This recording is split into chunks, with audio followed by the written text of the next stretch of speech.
This is Black Man 1989, and this is going to be my TNA No Surrender 2010 review. Now, I believe it's 2 days since the actual pay per view, but um, basically, I wanted to not have to rush through it, so I don't want to try to fit it in with my day. Today, I have time. Either way, I think the show was great overall. I really look forward to seeing it again when it comes out on DVD.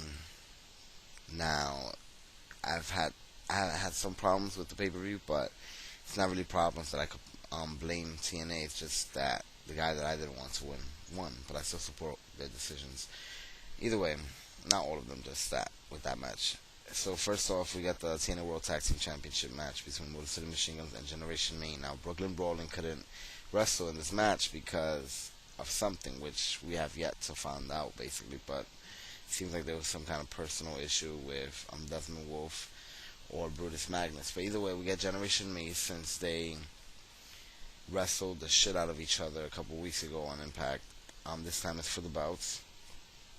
And these guys have faced off a couple times this year. The debut and trial match, I believe, was actually against the Motor City Machine Guns. But now Motor City Machine Guns are the champions, and the belt is on the line. It's on pay-per-view.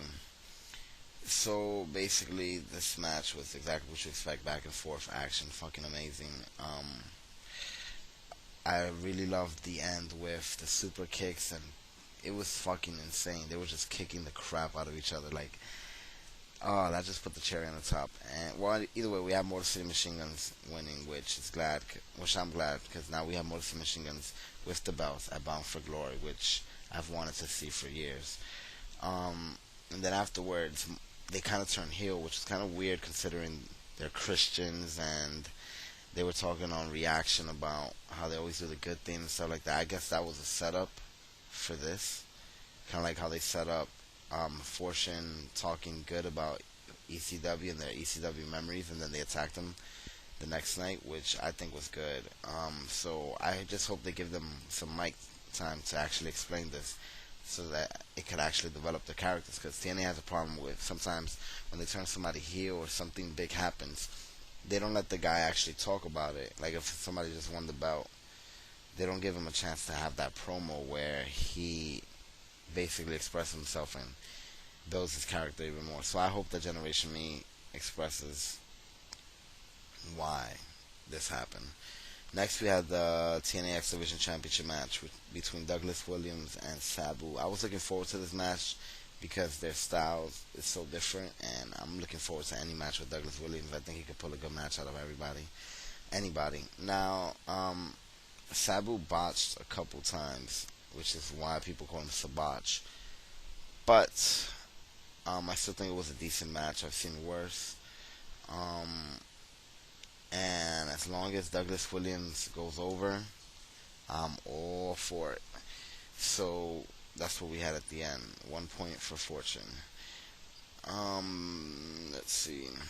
Velvet Sky versus Madison Rain. I knew that that was not going to be a match that I was going to be excited for. And we had Tara and Angelina in the corners and whatnot. This match is exactly what you expect. I don't even know how this made it on the pay per view.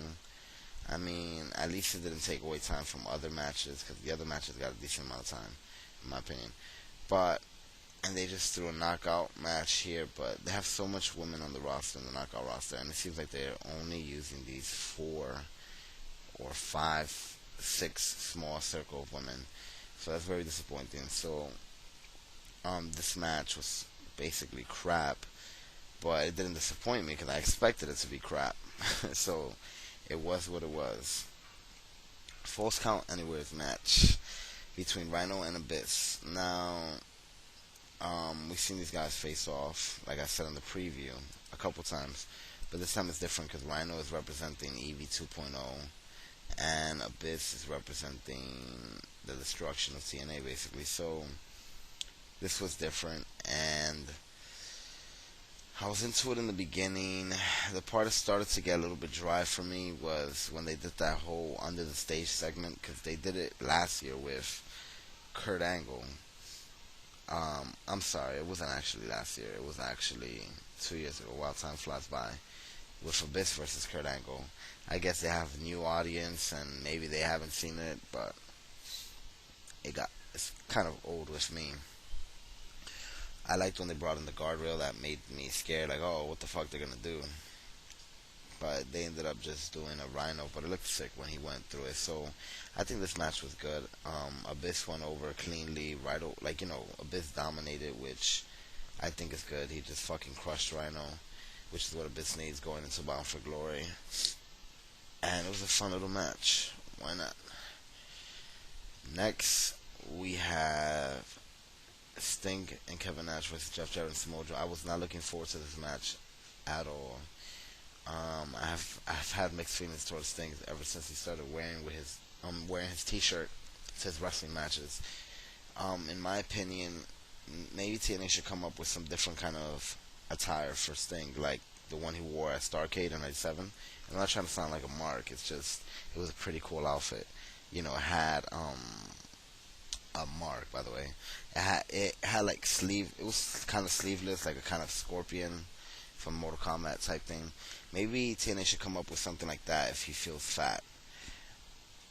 But wearing the T-shirt makes it look like he didn't even show up to leave it all in that ring. It looks like he's just doing nothing and being lazy. I hope at Bound for Glory, wherever they place him, he doesn't wear this damn T-shirt.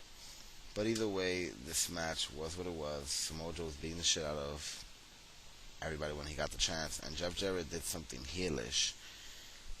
Joe didn't see it, which leads me to believe the storyline is set to continue, of course. And I don't know where it's going to go from there. Was Samoa Joe's going to not like that Jarrett did that? Is Jarrett going to join them? Then why they attacked them? I don't know. This match, I'm glad Samoa Joe got the win, but whatever. Because it could have been worse if they gave the win to Kevin Nash and Sting. But still. Now this I Quit match, AJ Styles versus Tommy Dreamer. A lot of people weren't looking forward to this, to my surprise. Now me, I probably talked more shit about Tommy Dreamer while he was in WWE than anybody, but that's because I was an angry WWE hater. And I always am interested to see someone come into TNA, coming fresh off WWE, to see how they adjust to TNA style, which is more shoe and hard hits and stuff like that. So I think Dreamer's character in TNA has been so much more interesting than his last few months, from what I saw, from my point of view, in WWE's ECW.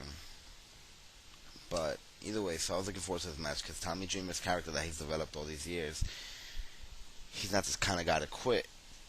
I didn't want to see AJ Styles lose to Tommy Dreamer because that would have been fucked up. Somebody mentioned that the fact that they didn't put the title on the line makes it look like Tommy Dreamer is going to win, which gave me even more fears. But this match was great. It started to get really interesting when Tommy took that fucking single pole cane and just hit the shit out of him when he was coming out the ring. That looked so brutal. And I thought AJ was going to lose, but then AJ put the fork in his fucking eye and made that motherfucker quit, which had me marking out, son. I was like, marking out so, like, you have no idea. I didn't expect AJ to win because I just felt TNA was going to disappoint me. And here AJ beat the innovator of hardcore cleanly. So that's 2 points for Fortune. Cleanly. Boy, was I marking out. I can't wait to see this match again. I could picture myself seeing it years from now. If somebody was to put together a AJ Styles DVD a couple years from now, like, you know how WWE releases those 3 disc DVDs? If somebody was to release one for AJ Styles a couple years from now, you'll have matches against Jeff Jarrett, Kevin Nash, Sting, Rhino, basically everybody you could think of. Dreamer, Rob Van Dam, Kurt Angle, Abyss. So many legendary matchups. So it's nice to know that AJ and Dreamer have a pretty good match in my eyes. Very good match in my eyes on their wall of matches, whatever you call it. Now, for the semi-finals, if you don't know, it finished in a no contest, and it was an amazing fucking match. Kurt Angle versus Jeff Hardy. Now, at first, I didn't find it to be amazing because it just seemed like they were doing the no finish sometimes a match that has false finishes, like, kicking out from specials, it makes them look like they're unbeatable, and it kind of hurts the match. Like if they're just adding that to try to make it a good match. Now that's not what it. At first, that's what I was feeling watching this. Like I just didn't get that feeling that somebody was gonna lose, so it was obviously it was gonna kick out and this and that. But I love what happened afterwards with the double overtime because it was unpredictable. I don't think anybody expected that. I thought they put this match before the main event just because it was going to be an obvious win for Kurt Angle and they wanted to leave people wondering what was going to happen in the main event. But they surprised the shit out of me. Kurt Angle kept giving it all he has and Jeff Hardy kept fighting back. And it was fucking amazing. I can't wait to see this match again. I can't wait to see what happens from here from now. Pope versus Anderson, not so much, and I'm very disappointed that Anderson won. I'll talk more about that in another video.